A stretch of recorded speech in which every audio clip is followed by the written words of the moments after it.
ಎಲ್ಲಿ Chikkamagaluru Udupi go back go back go back ಅಂತ ಹೇಳಿದ್ರು ದೂರ ಹೇಳಬೇಕು. ಚಿಕ್ಕಮಗಳೂರಿನ ಜನತೆ, ಉಡುಪಿಯ ಜನತೆ ಗೋಬ್ಯಾಕ್, ಯಾರೆಲ್ಲ ಗೋಬ್ಯಾಕ್ ಅಂತಾರೆ, ಯಾರೆಲ್ಲ ಉಗಿತಾರೆ, ಯಾರೆಲ್ಲ ಡೆವಲಪ್ಮೆಂಟ್ ಮಾಡಲ್ಲ ಅಂತ ಕಳ್ತಾರೆ, ಏನ್ ಯಶವಂತಪುರ ಪುಕ್ಸಟ್ಟೆ ಇದೆಯಾ ರಿಸೀವ್ ಮಾಡ್ಕೊಳ್ಳಕ್ಕೆ?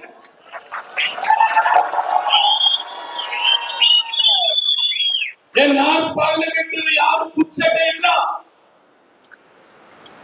ಇವತ್ತು ಅವರ ಜೊತೆಯಲ್ಲಿ ಕೆಲಸ ಮಾಡ್ತಾ ಇರೋದು ಕೂಡ ನನಗೆ ಹೇಳ್ತಾರೆ, ನೀನು ರಾಜಕೀಯದಲ್ಲಿ ಒಳ್ಳೆ ಡಿಸಿಷನ್ ತೆಗಿ.